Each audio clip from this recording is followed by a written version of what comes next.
নমস্কার বন্ধুরা, আজ আমি আবার নিয়ে এলাম তোমাদের পছন্দের অন্যতম রহস্যভেদী কিরিটি রায়কে, যাকে সৃষ্টি করেছিলেন ডক্টর নেহার রঞ্জন গুপ্ত,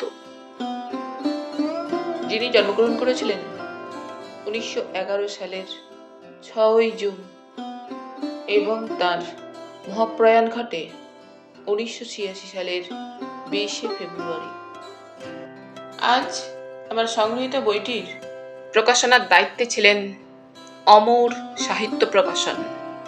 এদের সকলের প্রতি আন্তরিকভাবে কৃতজ্ঞতা নিবেদন করে শুরু করছি আজকের গল্প, মারিচ সংহার। আজ থাকলো প্রথম পর্ব। গত রাত্রে তো সারাটা রাতই বলতে গেলে জেগেছে অবনীশ। বাড়ি থেকে বেরোবার আগে পর্যন্ত ভেবেছে এয়ারপোর্টে যাবে কি যাবে না। মনে মনে 10 বার এগিয়েছে, 10 বার পিছিয়েছে। যাবে কি যাবে না এয়ারপোর্টে, যাওয়াটা আদৌ উচিত হবে কিনা, তাছাড়া গিয়েই বা কি লাভ। যে সংবাদটা সে পেয়েছে সেটা তো মিথ্যাও হতে পারে, অথবা তার আশাটা শেষ পর্যন্ত যে কোনো কারণে পোস্টপন্ড রাখতে পারে। কিন্তু পারেনি, শেষ পর্যন্ত এয়ারপোর্টে না এসে পারেনি। একটা দুর্দমনী ইচ্ছা যেন তাকে এখানে নিয়ে এসেছে। অর্চনা, অর্চনা, অর্চনা।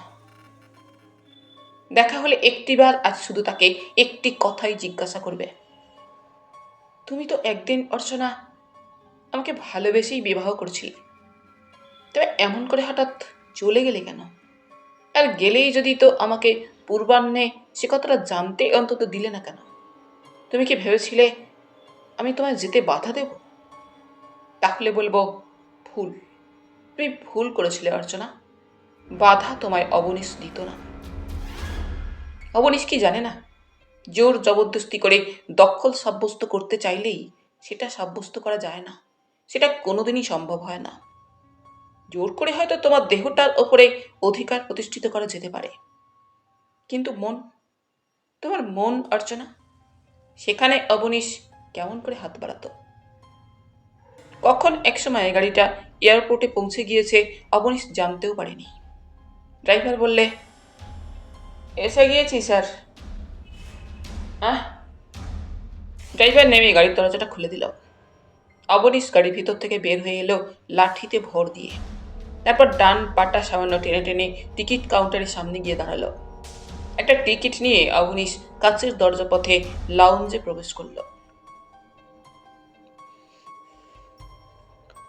দমদমের ইন্টারন্যাশনাল এয়ারপোর্টটা আজকাল ভারী চমৎকার হয়েছে, বিশেষ করে লাউঞ্জটা।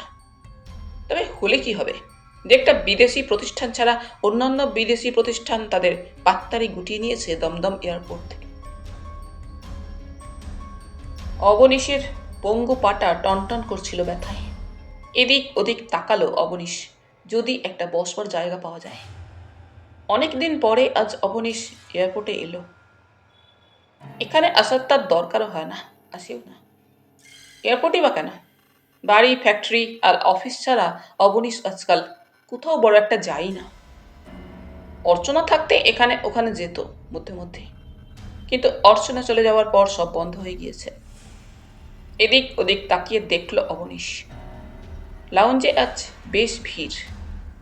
বসবার সোফাগুলো সবই অধিকৃত হয়ে গিয়েছে, বসবার কোনো জায়গা নেই। বেশিক্ষণ আজকাল দাঁড়াতে সত্যিই বড় কষ্ট হয় অবনীশের, অথচ উপায় নেই, দাঁড়াতেই হবে। বি ও এসির কাউন্টারে গিয়ে একবার অনুসন্ধান নিল বি ও এসির প্লেনটা কখন পৌঁছাবে। হাতঘড়ির দিকে তাকিয়ে দেখল মাত্র 9টা বেজে 4 মিনিট, এখনো অনেক দেরি। একটু বুঝতে পারলে ভালো হতো। আর একবার এদিক ওদিক দৃষ্টি বুলিয়ে নিল অবনীশ। না, বসবার কোনো জায়গা নেই। 5 বছর আগে অ্যাক্সিডেন্টে ডান পাটা জখম হয় মারাত্মকভাবে। অপারেশন করে পাটা বাঁচাতে পারা গেলেও ভালো হয়ে উঠবার পর দেখা গেল বাঁ পাটা থেকে ডান পাটা একটু ছোট হয়ে গিয়েছে। ডান পাটা তাই সবসময় একটু টেনে টেনেই সে হাঁটে। 5 বছর আগেকার অবনীশের সে চেহারাও আজ আর নেই। বয়স কতই বা হবে, 42 কি 43, কিন্তু এই বয়সেই যেন অনেকটা বুড়িয়ে গিয়েছে সে। মনে হয় 50 বুঝি পেরিয়ে গেছে। গাল ভেঙে গিয়েছে, মাথার চুলও বলতে গেলে প্রায় সব পেকে গিয়েছে। সঙ্গে আবার কিছুদিন থেকে আর এক উপসর্গ দেখা দিয়েছে, হাঁপানি। হাসপাতালে থাকতে হয়েছিল প্রায় 4 মাস। 4 মাস পরে বাড়িতে এসে প্রথমে সে ফোন করেছিল বন্ধু তথা বিজনেস পার্টনার সমরেন্দ্রকে, তার নতুন বালিগঞ্জের বাড়িতে। কে ফোন ধরেছিল কে জানে, অবনীশ গলাটা চিনতে পারেনি। সমর আছে? সমরেন্দ্র বসু? অবনীশ জিজ্ঞাসা করেছিল। উনি তো এখান থেকে অনেক দিন হলে চলে গিয়েছেন। জবাব এলো অপরিচিত এক মেয়েলি গলার। চলে গেছেন? হ্যাঁ, 2 মাস আগে এই বাড়ি বিক্রি করে দিয়ে চলে গেছেন। কোথায় গেছেন সমরেন্দ্র জানেন? বলতে পারেন কিছু? অবনীশ প্রশ্ন করেছিল। না, তা বলতে পারবো না। কি আর করা, অগত্যা ফোনে রিসিভারটা নামিয়ে রেখেছিল অবনীশ। আশ্চর্য, সমরেন্দ্র বালিগঞ্জের বাড়িটা বিক্রি করে দিয়েছে, অথচ সে কিছুই জানে না। কেন কেন হঠাৎ বিক্রি করে দিল অবনীশ বাড়িটা? এত শখ করে ওখানে বাড়িটা তৈরি করে সেটা আবার বিক্রি করে দিল।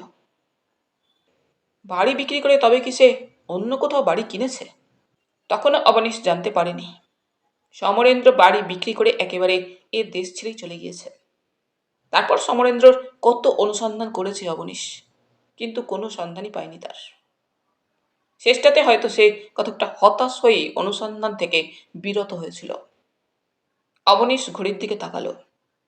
প্লেনটা আসার কথা সকাল 7:15। এখন বেলা 9:15। এনকোয়ারিতে জেনেছিল সংবাদ নিয়ে। প্লেনটা ঘন্টা 2 লেট। হংকং থেকেই নাকি 2.5 ঘন্টা মতো লেটে ছেড়েছে। অবনীশ উঠে পড়ে আবার এনকোয়ারিতে গেল। জিজ্ঞাসা করল, বি ও এসির ফ্লাইটটা কি আরো দেরি হবে পৌঁছাতে?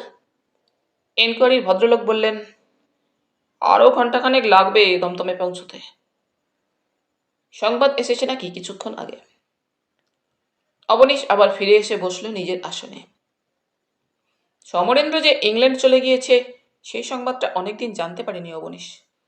জানতে পেরেছিল বছর 2 বাদে এক বন্ধুর কাছ থেকে। বন্ধু প্রণবেশ ইংল্যান্ড গিয়েছিল, সেই এসে বলেছিল কথাটা প্রথম তাকে। সমরেন্দ্রকে লন্ডনে দেখলাম হে অবনীশ। লন্ডনে? অবনীশ বিস্মিত হয়েছিল। হ্যাঁ, সেখানে কি সব বিজনেস করে শুনলাম। তোমার সঙ্গে কথা হয়েছিল সমরেন্দ্রর? হয়েছিল, সামান্যই। সমরেন্দ্র কেমন যেন এড়িয়ে গেল, তাই আমিও আর কথা বলার চেষ্টা করিনি। প্রণবেশ? কথাটা বলতে গিয়েও যেন ইতস্তত করে অবনীশ। আচ্ছা প্রণবেশ, আর কাউকে দেখনি সেখানে? মানে কাকে কাকে দেখবো, কার কথা বলছো অবনীশ? আর গোপন করে না অবনীশ, সোজাসুজি প্রশ্ন করে।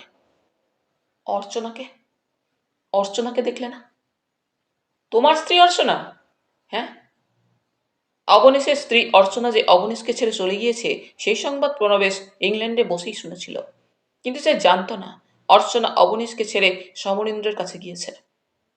অবনীশ আবার বলল, অর্চনাকে সেখানে দেখলে না? না তো ভাই, তোমার কি ধারণা অর্চনা লন্ডনে সমরেন্দ্রের কাছে গিয়েছে? হ্যাঁ, কিন্তু যদিও সঠিক করে জানি না, তবে আমার ধারণা অর্চনা ওর কাছেই আছে। না, অর্চনাকে দেখিনি, প্রণবেশ বলল। যদিও সঠিক করে জানত না অবনীশ যে অর্চনা সমরেন্দ্রের সঙ্গেই চলে গিয়েছে, তবু তার যেন কেমন একটা ধারণা হয়েছিল অর্চনা সমরেন্দ্রের সঙ্গেই চলে গিয়েছে। সে হাসপাতাল থেকে ডিসচার্জ হবার দিন 20 আগে থাকতেই অর্চনা হাসপাতালে আসা বন্ধ করে দিয়েছিল। অবশ্যই তারও মাস 2 আগে থাকতেই অর্চনার হাসপাতালে আসাটা কমে গিয়েছিল। অবনীশ সেজন্য কিন্তু কোনোদিন অভিযোগ জানায়নি। ভেবেছে রোজ রোজ কারই বা হাসপাতালে আসতে ভালো লাগে, কিন্তু সত্যিকারের ব্যাপারটা সে বুঝি কল্পনাও করতে পারেনি সেদিন, তার চিন্তাতেও আসেনি। কিন্তু একজন নিয়মিত আসতো হাসপাতালে, সে তার পুরাতন ভৃত্য সাধু শরণ। পরপর 7 দিন অর্চনা হাসপাতালে না আসায় বিশেষ সংকোচের সঙ্গে তাকেই প্রশ্ন করেছিল অবনীশ, সাধু তোর মার শরীর ভালো তো? সুস্থ আছে তো? আগে হ্যাঁ। তবে অর্চনা গত 7 দিন তাকে হাসপাতালে দেখতে এলো না কেন? সেই প্রশ্নটা কিন্তু তোলেনি অবনীশ। যতই পুরাতন দিনের ভৃত্য হোক, তবু ওই কথাটা জিজ্ঞাসা করতে কোথায় যেন তার সহজ ভদ্রতা বোধে বেঁধেছে। অবনীশ তাই চুপ করে গিয়েছিল। সাধু সরণী আরো দিন 5 পরে হঠাৎ বলেছিল কথাটা নিজে থেকেই, অবনীশ কোনো প্রশ্ন না করা সত্ত্বেও। জিজ্ঞেস করেছিল, কবে বাড়ি ফিরবেন বাবু? কেন রে? অবনীশ তখন হাসপাতালে ওয়ার্ডের মধ্যে ও বাইরের বারান্দায় লাঠির সাহায্যে প্রত্যহ হাঁটছে একটু একটু করে, ডাক্তারের পরামর্শে। আগে বাড়িতে আমি, জি মঙ্গলা আর দারোয়ান ছাড়া তো কেউ নেই। কেউ নেই? সে কি, তোর মা কোথায়? মা তো আজ দিন 15 হলো বাড়ি থেকে চলে গেছেন। চলে গেছে? কোথায়? তা তো জানি না আগে। একদিন সন্ধ্যাবেলা মা সেই যে বের হয়ে গেলেন, হাত তো ফেরেননি। সত্য বলতে কি, অবনীশ সাধু সরণের কথার মাথা মুন্ডু যেন কিছুই বুঝতে পারলে না। বললে, দিন 15 আগে অর্চনা চলে গিয়েছে এক সন্ধ্যায়, তারপর আর ফেরেনি? কি বলছিস সাধু? হ্যাঁ বাবু। তা তোদের কিছু বলে যায়নি? না তো। একা একা গেছে? হ্যাঁ, একাই তো বের হয়ে গেলেন। সে রাতটা এবং পরের দিন ও তার রাতটা অবনীশ কেবলই ভেবেছে আর ভেবেছে। কোথায় গেল অর্চনা? কোথায় বা যেতে পারে? তাছাড়া কাউকে কিছু না বলে হঠাৎ সে বাড়ি ছেড়ে চলে গেল কেন? তার বাপের বাড়িতে যায়নি তো? শ্যামবাজারেই তার বাপের বাড়ি। কিন্তু সেখানে গেলে কি সে এতদিনে জানতে পারতো না? আর সেখানে গিয়ে 15 দিন সে থাকবেই বা কেন? আগে আগে তার শ্বশুর শাশুড়ি মধ্যে মধ্যে তাকে হাসপাতালে দেখতে আসতেন। তারাও তো 15-20 দিন হলো আর আসেন না হাসপাতালে।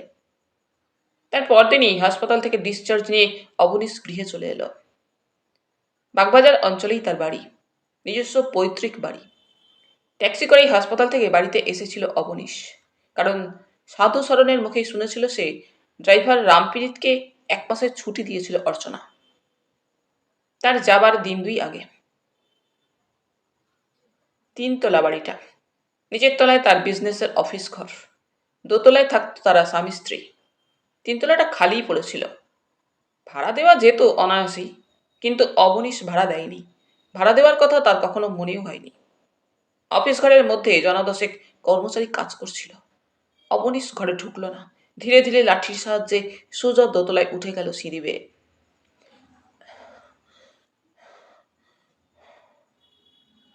প্রথমেই দাসী মঙ্গলার সঙ্গে দেখা হলো। মঙ্গলা মাথাটা নিচু করে দাঁড়িয়ে রইল। সাধু সরণ এলো, সেও নির্বাক। অবনীশ বুঝতে পারে অর্চনা ফেরেনি। আস্তে আস্তে লাঠিতে ভর দিয়ে শয়নকক্ষে গিয়ে প্রবেশ করল অবনীশ। 4 মাস আগে যেমন ঘরটা দেখে গিয়েছিল সে, আজও ঠিক তেমনিই আছে। একপাশে পাশাপাশি 2টো সিঙ্গল বেড, দামি বেড কভারে ঢাকা শয্যা, অন্যদিকে বিরাট স্টিলের আলমারিটা, একটা পাল্লায় তার প্রমাণ সাইজের আরশি বসানো, অন্যদিকে মেহগনি কাঠের দামি একটা ড্রেসিং টেবিল ও তার পাশে রেডিওগ্রাম। ড্রেসিং টেবিলের ওপরে থরে থরে সাজানো দামি দামি বিলাতি সব কসমেটিক। যেমন বরাবর সাজানো থাকতো, তেমনই আজও সাজানো। বিলাতি কসমেটিক ছাড়া অন্য কোনো কসমেটিক অর্চনা ব্যবহার করতো না। সাজ পোশাক প্রসাধনে অর্চনার কোনো অভাবই কোনোদিন রাখেনি অবনীশ। তার কোনো কাজেও কোনোদিন বাধা দেয়নি এতটুকু। অর্চনার অবাধ নিরঙ্কুশ স্বাধীনতা ছিল সব ব্যাপারে। অবনীশ নিজে সর্বদা তার অফিস, ফ্যাক্টরি আর বিজনেস নিয়ে ব্যস্ত থাকত, আর অর্চনা ব্যস্ত থাকতো তার বন্ধু বান্ধব, পার্টি, ক্লাব ইত্যাদি নিয়ে। তার পুরুষ বন্ধু ও স্ত্রী বান্ধবীরা আসতো এক একদিন দল বেঁধে। পাশের হলঘরে বিরাট আড্ডা জমে উঠত। আড্ডা কখনো কখনো চলতো মধ্যরাত্রি পর্যন্ত। ছেলেপিলে হলো না তাদের। অবনীশ থাকে তার বিজনেস নিয়ে সর্বদা ব্যস্ত। অর্চনা একা একা সময় কাটাই বা কি করে? সেটাই ওইসব নিয়েই থাকতো। প্রথম প্রথম কয়েক বছর ওই ব্যাপার নিয়ে অবনীশ বা অর্চনা কেউ মাথা ঘামায়নি। তারপর কিন্তু অবনীশ বড় বড় ডাক্তারের কাছে স্ত্রীকে নিয়ে গিয়েছে। সন্তান ধারণের দিক থেকে অর্চনার নাকি কোনো দৈহিক ত্রুটি নেই, এবং সব শেষে প্রখ্যাত স্ত্রীরোগ বিশেষজ্ঞ ডাক্তার নন্দী অবনীশকে পরীক্ষা করে জানালেন যে তার শুক্রকীটের প্রজনন ক্ষমতাই নাকি নেই, সেই পুরুষত্বহীন। কথাটা কিন্তু অবনীশ অর্চনাকে বলতে পারেনি। কোথায় যেন তার পৌরুষে আঘাত লেগেছে। সে কোনোদিন সন্তানের জনক হতে পারবে না, কেমন করেই বা কথাটা সে বলবে নিজের স্ত্রীকে। তাই স্ত্রীর কাছে নিজের অক্ষমতার কথাটা সে গোপন করেই গেছে। সে কারণে তার নিজের মনের মধ্যে কি একটা দুঃখ ও লজ্জাবোধ ছিল না? ছিল, খুবই ছিল। প্রতি মুহূর্তে স্ত্রীর কাছে যেন তার নিজেকে ছোট মনে হয়েছে। মনে হয়েছে সে একটা অক্ষম অপদার্থ পুরুষ। হঠাৎ মাইকে অ্যানাউন্সমেন্ট ঘোষিত হলো, ফ্লাইট নাম্বার 452 এক্ষুনি ল্যান্ড করবে এয়ারপোর্টে।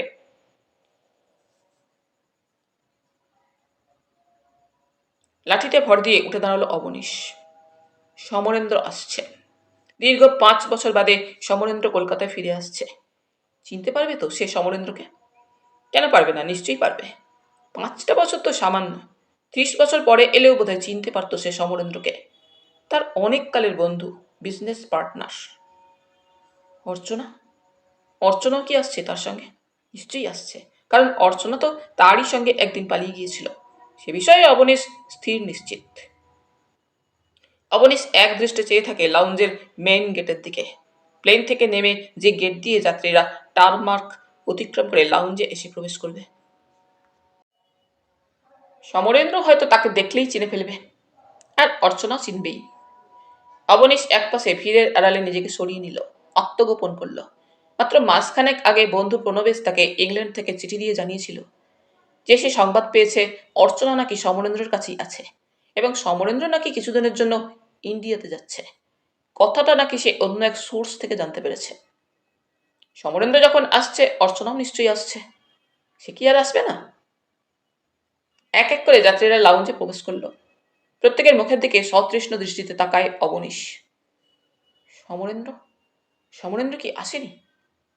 প্রণবেশ কি তাহলে ভুল সংবাদ পেয়েছে? না, ভুল সংবাদ নয়। ওই ওই তো সমরেন্দ্র, আর তার পশ্চাতেই অর্চনা। দুজনে পরস্পরের সঙ্গে মৃদু কণ্ঠে কথা বলতে বলতে লাউঞ্জে প্রবেশ করছে। অবনীশ নিজেকে আরেকটু আড়াল করে নিল। অর্চনা যেন আরো দেখতে সুন্দর হয়েছে এই 5 বছরে। এমনিতেই সে দেখতে সুন্দরী ছিল, এই 5 বছরে যেন সে আরো সুন্দর দেখতে হয়েছে। একটুও মোটা হয়নি, এখনো তেমনি ছিপছিপে গরম, চোখে মুখে খুশির ঝর্ণা ঝরছে। অবনীশের হিসেব মতো অর্চনার বয়স এখন 31-32 হবে, কিন্তু দেখে তা মোটেই মনে হয় না। মনে হয় বড়জোর 26-27, তার বেশি কখনোই হবে না। যৌবন উছলে পড়ছে। পরনের দামি শাড়ি, মাথায় ঘোমটা, সিঁথিতে সিঁদুর। সমরেন্দ্র অবশ্যই বেশ মুঠিয়েছে। চোখের চশমা, বড় বড় চুল, মোটা জুলপি, দামি স্যুট পরিধানে। ওদের দুজনের একজনও কিন্তু কল্পনা করতে পারছে না অবনীশ দূর থেকে ওদের দেখছে ওই সময়। অবনীশ যেন কেমন একটা অস্থিরতা বোধ করে। লাগেজের জন্য অন্যান্য যাত্রীদের মধ্যে দাঁড়িয়ে পড়েছে সমরেন্দ্র। অর্চনা একটু দূরে দাঁড়িয়ে এদিক ওদিক তাকিয়ে দেখছে। অবনীশ যদি ওই মুহূর্তে অকস্মাৎ অর্চনার সামনে গিয়ে দাঁড়ায়, বলে, অর্চনা রে, কেমন আছো? অর্চনা কি চমকে উঠবে অকস্মাৎ এই 5 বছর পরে তার সামনে অবনীশকে দেখে? কিন্তু তারপর কি জবাব দেবে অর্চনা? অবনীশ যদি বলে, এর তো কোনো প্রয়োজন ছিল না অর্চনা, তুমি আমাকে ছেড়ে চলে যেতে চাও সমরেন্দ্রের সঙ্গে, আমি নিশ্চয়ই বাধা দিতাম না। তবে এমনটা করলে কেন? রুগ্ন অসুস্থ আমাকে হাসপাতালে ফেলে অমন করে কাউকে কিছু না জানিয়ে চলে গেলে কেন? বিয়ের আগে প্রায় 3 বছর ধরে তুমি আমাকে চিনতে, সমরেন্দ্রকেও চিনতে। তুমি একদিন আমাকে বেছে নিয়েছিলে। তোমার মনের মধ্যে যদি এই ছিল, তবে সেদিনকার সেই প্রহসনের কি প্রয়োজন ছিল? এই মর্মান্তিক প্রহসনটা না করলেও তো পারতে। কেন কেন করলে অর্চনা? অবনীশ আত্মচিন্তায় অন্যমনস্ক ছিল। হঠাৎ খেয়াল হতে তাকিয়ে দেখল পোর্টারের পিছন পিছন সমরেন্দ্র আর অর্চনা চলেছে। অবনীশও এগিয়ে গেল। ড্রাইভার করালি গাড়িটা একপাশে পার্ক করে দাঁড়িয়েছিল প্রভুর অপেক্ষায়। অবনীশকে এগিয়ে আসতে দেখে তাড়াতাড়ি সে গাড়ি থেকে নেমে গাড়ির দরজা খুলে দাঁড়ালো। অবনীশ লক্ষ্য করল মালপত্র নিয়ে সমরেন্দ্র আর অর্চনা একটা ট্যাক্সিতে উঠে বসলো। ট্যাক্সিটা ছেড়ে দিল। অবনীশও গাড়িতে উঠে বসল। অবনীশের আগের ড্রাইভার ছুটি থেকে আর ফিরে আসেনি। অবনীশ তখন করালিকেই ড্রাইভার নিযুক্ত করে। করালি গাড়িতে স্টার্ট দিল। করালি, বলুন স্যার। ওই যে আগের ট্যাক্সিটা এইমাত্র বের হয়ে গেল, ওটার পিছনে পিছনে চলো। করালি প্রভুর নির্দেশ মতো ট্যাক্সিটা ফলো করলো। কোথায় উঠবে সমরেন্দ্র? দেখতে হবে অবনীশকে। বালিগঞ্জ অঞ্চলে যে নতুন বাড়িটা করেছিল সমরেন্দ্র, হাসপাতাল থেকে ফিরে অবনীশ প্রথমেই সেই বাড়িতে ফোন করেছিল। আর তখনই অবনীশ জানতে পেরেছিল যে সমরেন্দ্র বাড়ি বিক্রি করেই চলে গিয়েছে। বাবা মা সমরেন্দ্রর অনেককাল আগেই গত হয়েছেন। বিত্তশালী অপুত্র কাকা কাকিমা সমরেন্দ্রকে মানুষ করেছিলেন। সেই কাকার কাছ থেকেই টাকা নিয়ে এসে সমরেন্দ্র দিয়েছিল অবনীশের ব্যবসায়। অবনীশের ব্যবসার তখন রীতিমতো দুর্দিন চলছে। ব্যবসা প্রায় বন্ধ হয়ে যাবার জোগাড়। বেলঘরিয়া ফ্যাক্টরি অচল হয়ে এসেছে অর্থের অভাবে। অনেক মাল গুদামে জমা পড়ে আছে, এক্সপোর্ট হয়নি। ওদিকে সমরেন্দ্র তখন ব্যবসায় নামবে বলে চারিদিকে খোঁজখবর নিচ্ছে। সমরেন্দ্র অবনীশের কলেজ জীবনের বন্ধু। একদিন এলো সে অবনীশের গৃহে। অবনীশ শেষ পর্যন্ত তখন ভাবছে তার বাগবাজারের পৈতৃক বাড়িটা ব্যাংকের কাছে বন্ধক রেখে কিছু টাকার জোগাড় করবে, কিন্তু মনস্থির করতে পারছে না। ঠিক ওই সময়ই সমরেন্দ্র এসে হাজির তার বাড়িতে। এসো এসো সমর, তারপর কি করছো? অবনীশ বলে। যে কোনো একটা ব্যবসা করব ভাবছি। তুমি তো অনেকদিন ধরে ব্যবসা করছো, কাকা কিছু টাকা দিয়েছেন। তা তোমার ব্যবসা ফ্যাক্টরি কেমন চলছে? অবনীশ সেদিন বন্ধুর কাছে কোনো কথাই গোপন করেনি। অকপটে তার অবস্থার কথা বন্ধুকে বলেছিল। অন্তত 1,050। তাই ভাবছি এই বাড়িটা ব্যাংকের কাছে বন্ধক রেখে টাকাটা লোন নেব। বাড়িটা বন্ধক রাখবে ব্যাংকের কাছে? সমরেন্দ্র বলল। হ্যাঁ, তাছাড়া আর অত টাকা আমি কোথা থেকে পাবো? হুম, তা আমি যদি তোমাকে সাহায্য করি? তুমি? হ্যাঁ, এই 50,000 টাকা যদি আমি দিই তোমাকে, তুমি লোন দেবে? লোন যদি বলো তো তাই। কত সুদ নেবে বলো? সুদ আবার কি হে? না ভাই, তা হয় না। তাহলে আমার বাড়িটাই তোমার কাছে বন্ধক রাখছি, কারণ ওই টাকাটা তোমার কাকা তোমায় ব্যবসা করতে দিয়েছেন। না না, ওসবের কোনো প্রয়োজন নেই। তাহলে তোমার টাকা আমি নিতে পারবো না ভাই। কেন? যদি তোমার টাকাটা নষ্ট হয়ে যায়? সে যাই যাবে। না, তাহলে অন্য এক শর্তে তোমার টাকাটা আমি নিতে পারি। তোমাকে আমি ব্যবসার 1/3 পার্টনার করে দিচ্ছি। বেশ, আপত্তি কি? তবে ভাই আমি আপাতত স্লিপিং পার্টনারই থাকবো, যতদিন না কাজ বুঝে নিতে পারি। তা কেন? আমার সঙ্গে সঙ্গে তুমি থাকবে, কাজকর্ম তোমাকে আমি বুঝিয়ে দেব। দেখে বুঝে নিতে তোমার দেরি হবে না। তাহলে দিন সাতেক বাদে তুমি এসো, আমি অ্যাটর্নির সঙ্গে পরামর্শ করে সব ব্যবস্থা করে নিই। সমরেন্দ্র সম্মত হয়ে চলে গেল। কিন্তু অর্চনা কথাটা শুনে আপত্তি জানালো। বললে, না, বাঙালির কোনো প্রতিষ্ঠান পার্টনার নিয়ে চালানো যায় না। কেন? তুমি তো সমরেন্দ্রকে চেনো, অত্যন্ত সৎ প্রকৃতির। তা হোক, তুমি আমার গয়না সব বেচে দাও। না অর্চনা, তোমার গয়না বেচে দিয়ে সেই টাকা নিয়ে আমি ব্যবসার পেছনে ঢালতে পারবো না। কিন্তু ওসব তো তুমিই দিয়েছো। তা হোক। দেখো, একটা কথা বলবো? বলছি, তুমি যদি কিছু মনে না করো, তোমার এই বন্ধুটিকে আমার যেন কেমন সুবিধার মানুষ বলে মনে হয় না। অর্চনা বলল। সে আবার কি কথা? ওর চোখের দিকে তুমি ভালো করে কখনো তাকিয়ে দেখেছো? ওর চোখের দৃষ্টিটা... যত সব বাজে কথা তোমার, কি যে বলো। বাজে কথা নয়, সত্যি বলছি। তুমি একটা পাগল। হেসেই সেদিন অর্চনার কথাটা উড়িয়ে দিয়েছিল অবনীশ। গাড়িতে যেতে যেতে সেই সব অতীত দিনের কথাই মনে পড়ছে অবনীশের। অর্চনা তাকে বারবার নিষেধ করেছিল সমরেন্দ্রকে পার্টনার নিতে, কিন্তু অবনীশই শোনেনি। তার কথায় কান দেয়নি সেদিন। আগের ট্যাক্সিটা তখন সুন্দরীমোহন অ্যাভিনিউ ছাড়িয়ে ধর্মতলা স্ট্রিটের উপর দিয়ে চলেছে। কোথায় চলেছে সমরেন্দ্র? কোনো হোটেলে কি? হয়তো কোনো হোটেলেই, কারণ তার বাড়িতেও সে কবেই বিক্রি করে দিয়েছে। অর্চনাকে তখন অবনীশ মাত্র বৎসর 2 হলো বিয়ে করেছে। অবনীশের সঙ্গে অর্চনার পরিচয় হওয়ার আগেই সমরেন্দ্রের সঙ্গে অর্চনার পরিচয় ছিল। সমরেন্দ্রের কাকার পরিচিত ছিলেন অর্চনার বাবা অ্যাটর্নি মণিময় বাবু। সমরেন্দ্রের কাকার বিষয় সম্পত্তির সবকিছু তিনিই দেখাশোনা করতেন। সেই সূত্রেই সমরেন্দ্র মাঝে মধ্যে যেত মণিময় বাবুর এন্টালির বাড়িতে। অর্চনা তখন সবে কলেজে ঢুকেছে। অবনীশের সঙ্গে আলাপ আরও অনেক পরে। একদিন এক সিনেমা শোয়ে হলের মধ্যে সমরেন্দ্র আর অর্চনা সিনেমা দেখতে গিয়েছিল গ্লোবে, একটা ইংরেজি বই। অবনীশও বইটার সুখ্যাতি শুনে ঘটনাচক্রে সেই দিনই দেখতে গিয়েছিল। ইন্টারভ্যালের সময় সমরেন্দ্রই অবনীশকে দেখে ডাকে, তারপর অর্চনার সঙ্গে আলাপ করিয়ে দেয়। খুব স্মার্ট মেয়ে অর্চনা। প্রথম আলাপেই অর্চনা অবনীশকে বলেছিল, আসবেন না একদিন আমাদের বাড়ি? সমরেন্দ্র বলেছিল, ও আসবে ফ্যাক্টরি আর কাজকর্ম সেরে? তবেই হয়েছে। ওর কোনো সোশ্যাল লাইফ বলে কিছু আছে নাকি? He knows only his business and work. কেন? অর্চনা শুধিয়েছিল, উনি কোথাও যান না? না, ফ্যাক্টরি আর অফিস, সমরেন্দ্র বলেছিল। সত্যিই তাই। অর্চনা অনুরোধ করা সত্ত্বেও অবনীশ তাদের বাড়িতে যায়নি। ঘটনার মাস 2 পরে হঠাৎ একদিন অর্চনা অবনীশের অফিসে এসে হাজির। মিস মল্লিক, কি খবর? আসুন। একটা কাজে এসেছি, বসুন। উত্তরবঙ্গে ফ্লাড হয়েছে জানেন তো? আমরা একটা চ্যারিটি শোর ব্যবস্থা করেছি। তার কিছু টিকিট বিক্রি করে দেওয়ার ভার আমার উপরে পড়েছে। বেশ তো, দিন আমাকে টিকিট। একটা নিলে কিন্তু হবে না।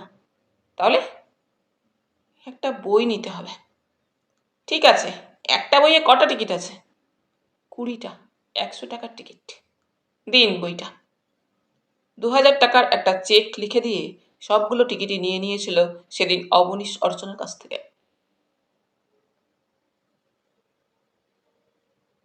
কিন্তু শোর দিন সে যায়নি। আসলে অবনীশের মনেই ছিল না চ্যারিটি শোয়ের কথাটা। চ্যারিটি শো দিন 5 পরে আবার অর্চনা এসে হাজির তার অফিসে। অর্চনা বলল, আপনি গেলেন না যে শো দেখতে? একেবারে ভুলেই গিয়েছিলাম, ক্ষমা চাইছি। পরশু আমার জন্মদিন, আসবেন? যাব। কথা দিচ্ছেন? কথা দিচ্ছি। সমরও আসছে, আপনার বন্ধু। ঠিক আছে, নিশ্চয়ই যাব। গিয়েছিল অবনীশ অর্চনার জন্মদিনের পার্টিতে একটা দামি নেকলেস নিয়ে। অর্চনা নেকলেস দেখে বলেছিল, এ কি, এর দাম যে অনেক। সমরেন্দ্র পাশেই দাঁড়িয়েছিল, বলেছিল, 2-5 হাজার টাকা ওর কাছে কিছুই না অর্চনা। যাতায়াতের সেই শুরু। উভয়ের মধ্যে আকর্ষণেরও সূত্রপাত বোধ হয় সেই সময় থেকেই। সামান্য একটি কারখানার পত্তন করে অবনীশ ধীরে ধীরে একটু একটু করে সর্বক্ষণের পরিশ্রম ও অধ্যবসায় দিয়ে সত্যিই একদিন সেটাকে বড় করে তুলেছিল। তার বাবা শচীবিলাস মিত্র একটিমাত্র সন্তান অবনীশকে জীবনে দান করিয়ে প্রতিষ্ঠিত করে যেতে পারেননি, সময় পাননি। অসময়ে ডাক এসেছিল অকস্মাৎ এক মধ্যরাত্রে, সেরিব্রাল থ্রম্বোসিস। 4 ঘন্টার মধ্যেই সব শেষ হয়ে গিয়েছিল। মা তো অনেক আগেই, যেবারে সে কলেজে ভর্তি হয়েছে, মারা গিয়েছিলেন। শচীবিলাস যখন মারা গেলেন তখন বিএসসি পাস করে সবে এমএসসিতে ভর্তি হয়েছে অবনীশ। বাপ রেখে গিয়েছিলেন কলকাতা শহরে ওই বাড়িটি আর ব্যাংকে সামান্য কিছু টাকা। তিনি তার ওকালতি জীবনে যা রোজগার করেছিলেন তাতে আর বেশি কিছু রেখে যাওয়া তার পক্ষে সম্ভবপর ছিল না। ব্যবসার দিকে বরাবরই একটা প্রবণতা ছিল অবনীশের।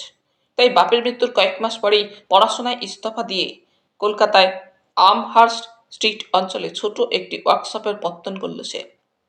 2 জন মাত্র সহকারী। ক্রমশ সেখান থেকে 5 বছর পরে বেলঘরিয়া অঞ্চলে টিনের শেড তুলে পত্তন করল একটি কারখানা।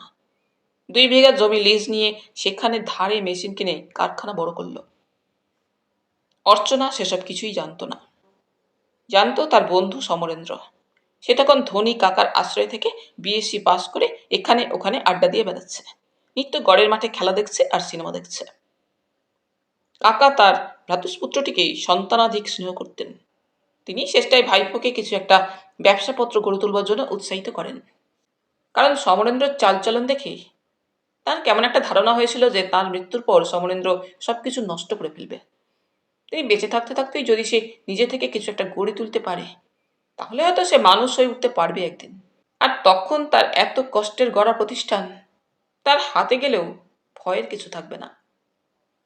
তিনি তাই বলেছিলেন, তোমাকে 1,050 টাকা দিচ্ছি, যা হোক একটা কিছু ব্যবসা শুরু করে দাও, তবে একটা কথা মনে রেখো, ওই টাকাটা ছাড়া অন্য কোনো সাহায্যই তুমি আমার কাছ থেকে পাবে না।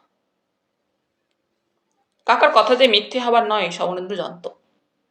সমরেন্দ্র অবনীশের পার্টনার হয়ে তার ব্যবসায় ঢুকলো বটে, তবে সমরেন্দ্রর অভ্যাস বদলালো না। সে আগের মতোই ভেসে ভেসে বেড়াতে লাগলো। কারবার সামলে নিয়ে অবনীশ সমরেন্দ্রর টাকাটা বছর দুয়েকের মধ্যেই শোধ করে দিতে চাইলেও সমরেন্দ্র কিন্তু টাকা নিল না। পার্টনার সে থেকে গেল এবং তারপর আবার সেটা অবনীশের ব্যবসায় টাকা ঢেলেছিল। প্রথম মুনাফা এলো 1,500 টাকা। সমরেন্দ্র কাকা কথাটা শুনে খুশি হলেন, যদিও তিনি ভিতরকার আসল ব্যাপারটা জানতেন না। তিনি খুশি সমরেন্দ্রের কাজে মন বসেছে দেখে। সে কারখানায় যেত, অফিসেও যেত, তবে নিয়মিত নয়। মধ্যে মধ্যে অবনীশ অনুযোগ তুললে বলতো, তুমি তো আছোই হে, তাহলে এইসব কিছু দায় দায়িত্বের তুমি 1/3 অংশীদার সমর। তাতে কি, তুমিই তো সব সামলাচ্ছ। তবু তোমার তো সবকিছু জানা দরকার। ধরো আমি যদি তোমাকে ঠকাই, সে তুমি ঠকাবে না। কেমন করে জানলে? আমি জানি বলে সমরেন্দ্র হাসে।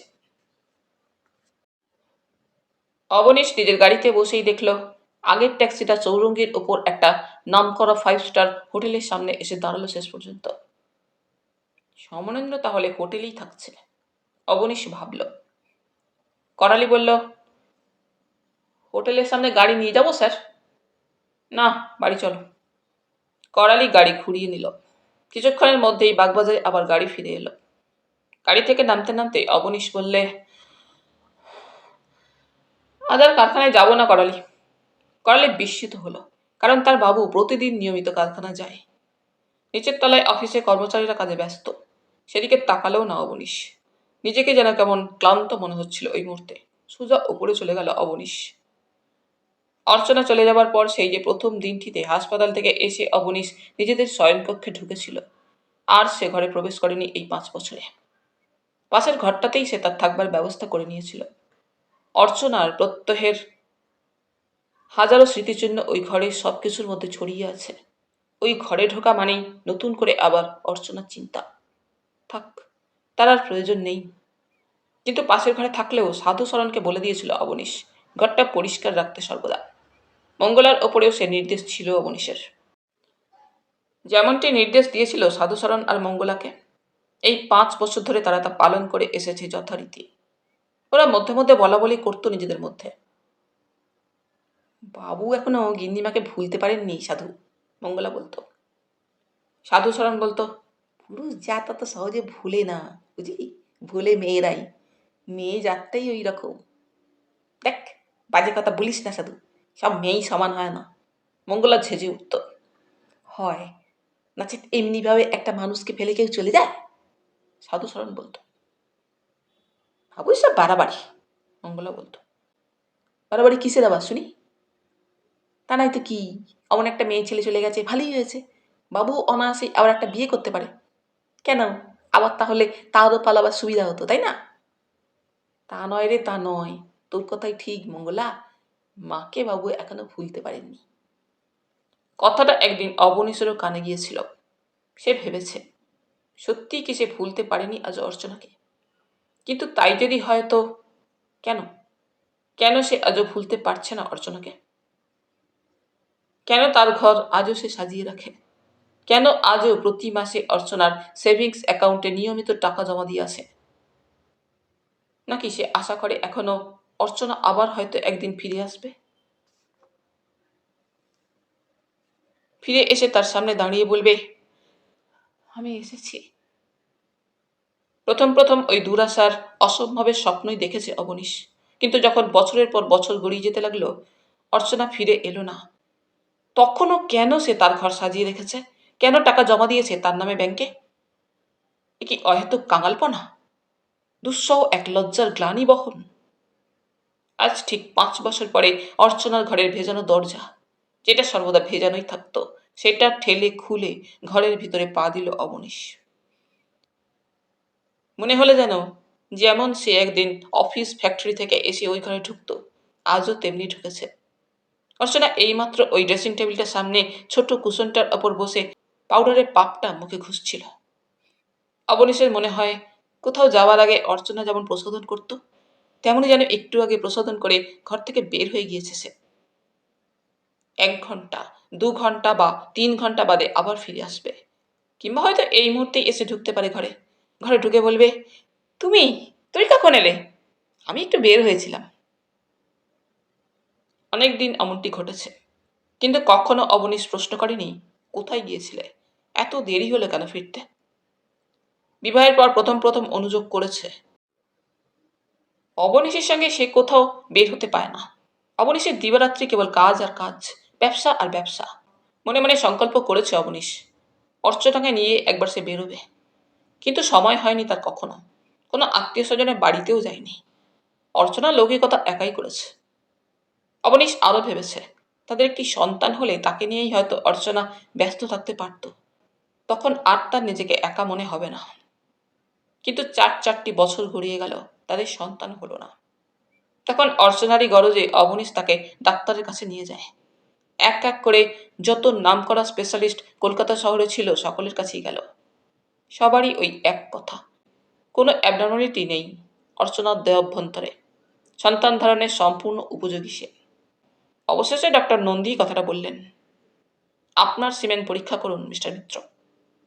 পরীক্ষার পরই ডক্টর নন্দী জানিয়ে দিলেন, আপনার শুক্রকীটে সন্তান উৎপাদনের ক্ষমতা নেই মিস্টার মিত্র। কি বলছেন ডক্টর নন্দী? দুঃখিত, যা সত্য তাই বলছি। মানে আমি কোনোদিন বাবা হতে পারবো না সন্তানের? না। কি কোনো চিকিৎসা নেই? ওষুধ লিখে দিচ্ছি, করে দেখুন। গোপনে গোপনে তাই করেছিল অবনীশ, কিন্তু তারপর আরো 2 বছর চলে গেল, কোনো ফল হলো না। আর তারপরেই হলো অ্যাক্সিডেন্টটা। বেলঘড়িয়ার ফ্যাক্টরি থেকে ফিরছিল অবনীশ। জুলাই মাসের মাঝামাঝি সময়টা, আকাশ ভেঙে বৃষ্টি নেমেছে। ওয়াইপারের অবিশ্রাম ওঠানামা সত্ত্বেও কাচের সামনে সব ঝাপসা।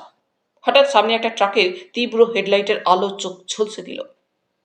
রামপ্রীত ড্রাইভার সামলাতে পারল না, পাশ কাটাতে গিয়ে গাড়ি স্কিড করে পাশের খানায় গিয়ে পড়ল। তারপর আর কিছু জানে না অবনীশ। 2 দিন পরে জ্ঞান হলো হাসপাতালের কেবিনে। রামপ্রীতেরও চোট লেগেছিল বুকে ও পাঁজরায়, কিন্তু সে সামলে উঠেছে। ডান পায়ের ফিমারটা একেবারে 4 টুকরো হয়ে গিয়েছিল এবং পেনস্কি বোনও 3-4 টুকরো হয়ে গিয়েছিল। প্রখ্যাত শল্য বিশারদ ডক্টর দীপক মুখার্জি পাটাকে অপারেশন করে ঠিক করলেন বটে, কিন্তু পাটা একটু ছোট হয়ে গেল। হাসপাতালে সেই 4 মাসের মধ্যেই তার অজ্ঞাতে সবকিছু ঘটে গেল। কখন অর্চনা বদলে গিয়েছে, কখন তার মধ্যে অত বড় একটা পরিবর্তন এসেছে, হাসপাতালের কেবিনে অবনীশের কাছে তার কোনো সংবাদই পৌঁছায়নি। অর্চনা প্রত্যহ তাকে দেখতে এসেছে, মধ্যে মধ্যে সমরেন্দ্রও এসেছে। তারপর এই 2 মাস যেতে না যেতে অর্চনার হাসপাতালে আসাটা ক্রমশ কমে আসতে লাগলো।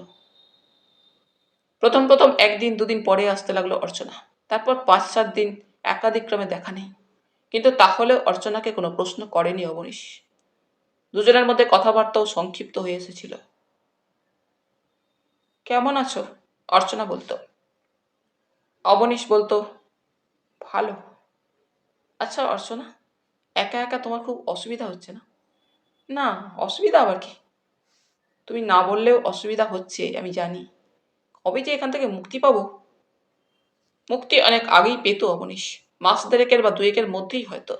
কিন্তু হঠাৎ সেপসিস হয়ে জ্বর দেখা দিল। ট্রাকশনের ওয়েট কমিয়ে দিতে হলো এবং দ্বিতীয়বার এক্স-রে করে অপারেশন করতে হলো পাটা। হাসপাতালে থাকার দিন আবার বাড়ল। 4 মাস। হ্যাঁ, দীর্ঘ 4 মাস সময় তাকে হাসপাতালের কেবিনে থাকতে হয়েছিল। সমরেন্দ্র একবার বলেছিল হাসপাতাল থেকে কোনো বড় নার্সিংহোমে তাকে রাখবার জন্য, কিন্তু ডক্টর মুখার্জি সম্মত হননি। প্রস্তাবটা কাজে কাজেই শেষ পর্যন্ত চাপা পড়ে গিয়েছিল। হাসপাতালেই অর্চনা একদিন তাকে বলেছিল, ব্যবসার ব্যাপার নিয়ে যেন সে অসুস্থ অবস্থায় তেমন মাথা না ঘামায়। ব্যবসার চাইতে জীবনের দাম তার অনেক বেশি। সে ভালো হয়ে উঠলে ব্যবসা আবার দেখাশোনা করতে পারবে। হঠাৎ ঘরের মধ্যে দাঁড়িয়ে থাকতে থাকতে একটা সুন্দর বিলাতি ফ্রেমে বাঁধানো অর্চনার ফটোর উপরে অবনীশের নজর পড়ল। ফ্রেমের ফটো সমেত ওই ড্রেসিং টেবিলের উপরেই বসানো আছে। অর্চনা হাসছে। মনে পড়ে গেল অবনীশের। সমরেন্দ্র তার ক্যামেরায় অর্চনার ওই ফটোটা তুলে অর্চনাকে উপহার দিয়েছিলেন তারই জন্মদিনে। সেদিনও অবনীশের কিছু মনে হয়নি। বস্তুত অবনীশের মনের মধ্যে ওদের পরস্পরকে নিয়ে কখনো কোনো প্রশ্নই দেখা দেয়নি। কতদিন সমরেন্দ্রের সঙ্গে অর্চনা বের হয়েছে, ফিরেছে রাত করে, কিন্তু কখনো কোনো ঈর্ষার ছোঁয়া লাগেনি অবনীশের মনের মধ্যে। কোনো রকম সন্দেহ তো দূরের কথা। হয়তো হয়তো অনেক আগে থাকতেই অর্চনার মনটা সমরেন্দ্রর দিকে ঝুঁকেছিল। সে অবুঝ, সে নির্বোধ, তাই তার মনের মধ্যে কোনো সন্দেহ বা ঈর্ষার মেঘ জমা হয়ে ওঠেনি। সমরেন্দ্র তার পরম বন্ধু, আর অর্চনা তার বিবাহিতা স্ত্রী। তারা সুখী দম্পতি। তার আড়ালে ওদের পরস্পরের মধ্যে কোনো সম্পর্ক গড়ে উঠতে পারে অবনীশ কখনো ভাবতেই পারেনি। মঙ্গলার ডাক শোনা গেল। দাদাবাবু! কে? চমকে ওঠে অবনীশ। আপনি তো ব্রেকফাস্ট করে যাননি। মঙ্গলা বলল। টেবিলে কি ব্রেকফাস্ট দেব? হ্যাঁ দাও। অবনীশ ঘর থেকে বের হয়ে গেল। দরজার পাল্লা দুটো টেনে ভেজিয়ে দিল।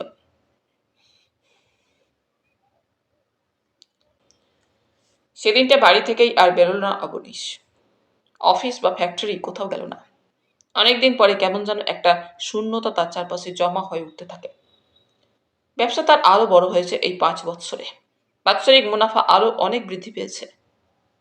আচ্ছা, অবনীশের মনে হয়, হঠাৎ আবার 5 বছর পরে সমরেন্দ্র কলকাতায় ফিরে এলো কেন? তাদের ব্যবসার এই 5 বছরের হিসাবপত্র নিতে কি? খবর নিয়ে জেনেছিল অবনীশ, সমরেন্দ্র যাবার আগে সব টাকা তুলে নিয়ে এখানকার ব্যাংক অ্যাকাউন্ট ক্লোজ করে দিয়ে গিয়েছিল।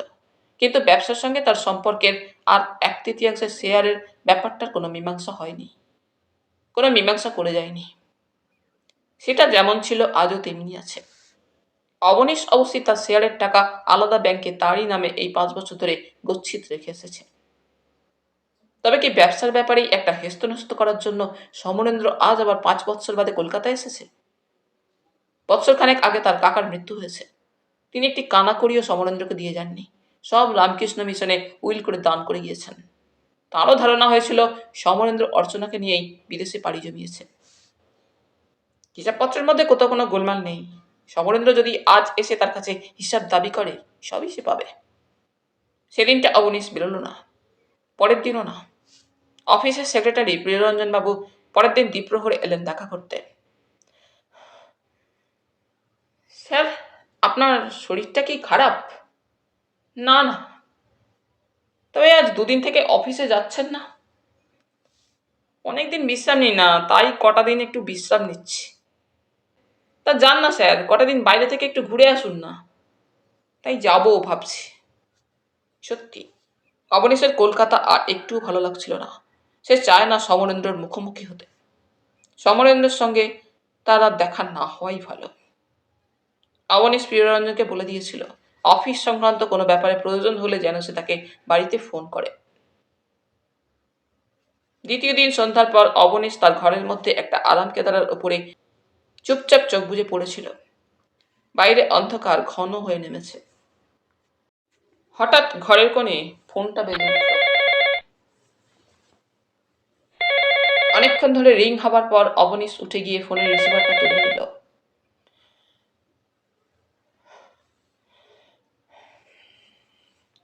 হ্যালো, মিস্টার মিত্র আছেন? নারী কণ্ঠস্বর। 5 বছর পরে প্রথমটায় সত্যিই চিনতে পারেনি অবনীশ ফোনে অর্চনার গলাটা। অবশ্যই না চেনবারই কথা। 5-5টা বছর তো নেহাত কম সময় নয়। কথা বলছি। কে? আমি। আমি? আমি কে? অবনীশ বলে। চিনতে পারছে না? না তো।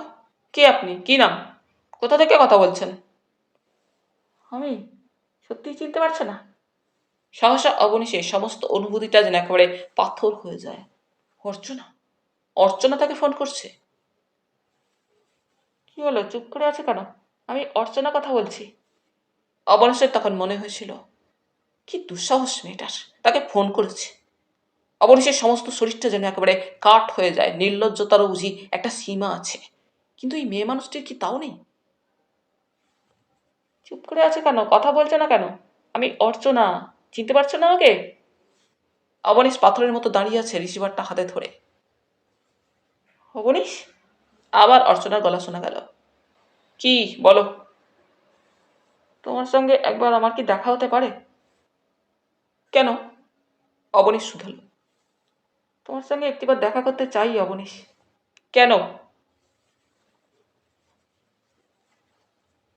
তুমি হয়তো আর দেখা করতে চাও না আমার সঙ্গে, কিন্তু একটিবার তোমার সঙ্গে যে আমার দেখা করতেই হবে অবনীশ।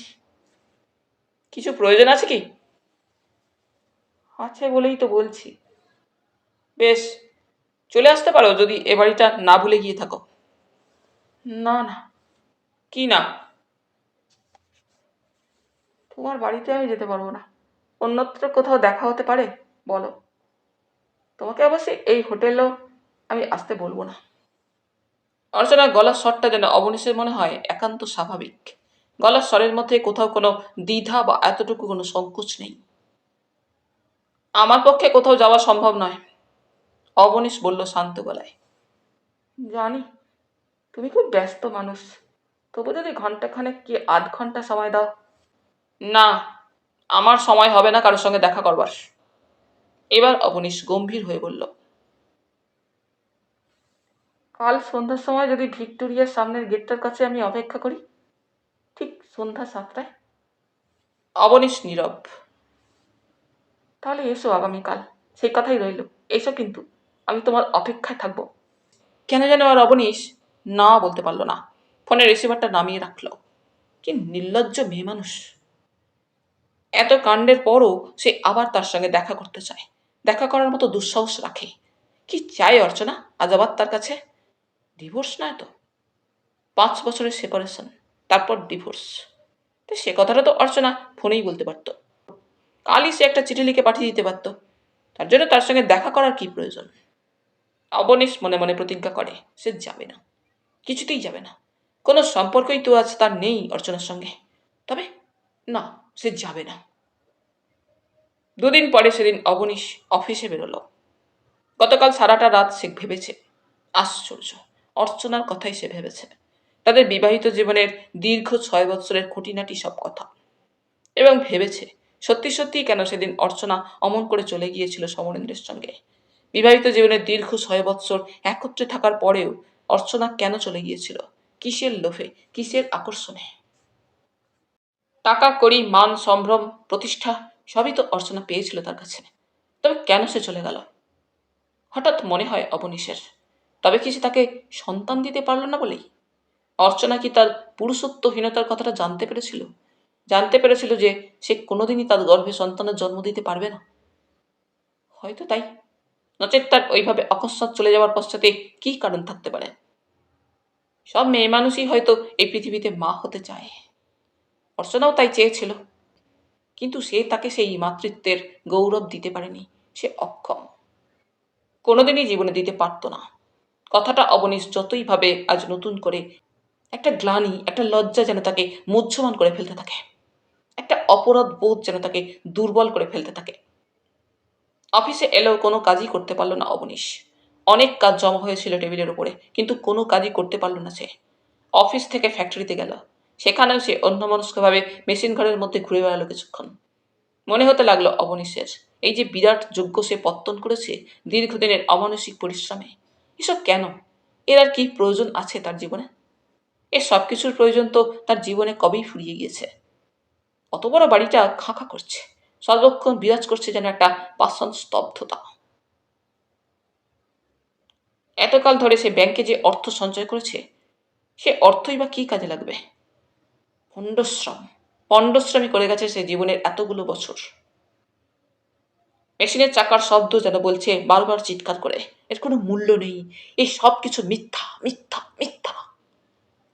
একসময় পাগলের মতোই যেন মেশিন ঘর থেকে অবনীশ পালিয়ে এলো, তারপর সোজা এসে গাড়িতে উঠে বসলো। করালি বলল, কোথায় যাবো স্যার? বাড়ি, বলে নিজেকে এলিয়ে দিল অবনীশ গাড়ির সিটে। এই 5-5টা বছর কি সে অর্চনার প্রতীক্ষাই করেনি? মনকে সে যাই বোঝাক, সমস্ত মন তার একটি পরিচিত পদশব্দের প্রত্যাশাই যে সবরীর প্রতীক্ষা করেছে। অর্চনা, অর্চনা, অর্চনা। দু কান ধরে দামামার মতো যেন কেবলই বাজছে ওই নামটা। ভুলতে পারেনি, এই 5 বৎসরে সে অর্চনাকে ভুলতে পারেনি। তাহলে বন্ধুরা, আজ এই পর্যন্তই। গল্প পাঠ তোমাদের ভালো লেগে থাকলে তোমাদের কাছে আবারও অনুরোধ থাকলো, লাইক, শেয়ার এবং সাবস্ক্রাইব করে তোমাদের মূল্যবান মতামত পাঠানোর জন্য। ধন্যবাদ।